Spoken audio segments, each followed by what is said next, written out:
Thursday, April 18, 2019, HealthDay News, for transgender teens and young adults, deciding whether to freeze their sperm or eggs in case they want children later on is a complex decision. A transgender person is one whose gender at birth does not match the gender they identify with. In the past, transgender adults would transition with surgery and hormones. Now, new medical directions are allowing adolescents to take hormones to transition and suppress their fertility at earlier ages. As a child psychologist, I'm usually talking to adolescent patients about contraception to prevent unwanted pregnancies, not down the line, do you want to be a parent? And if so, how important to you is a genetic connection to your child, said Diane Chen. She's an assistant professor of psychiatry, behavioral sciences and pediatrics at Northwestern University's Feinberg School of Medicine in Chicago. Chen is also first author of a revealing new study examining the considerations that go into that decision. For the study, her team interviewed 18 transitioning transgender patients, aged 15 to 24, about the factors that go into a decision on fertility preservation.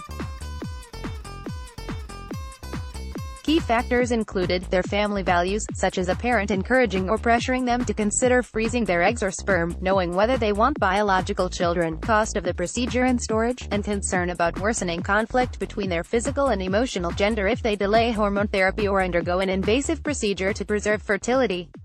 The findings provide insight into how difficult this decision can be and show the need for standardized protocols for primary care doctors counseling patients who are considering reassignment, according to authors of the study published April 15 in the journal LGBT Health. It can be difficult for kids who are transitioning in adolescence to have to be thinking about these things. It's not developmentally typical, Chen noted in a Northwestern news release.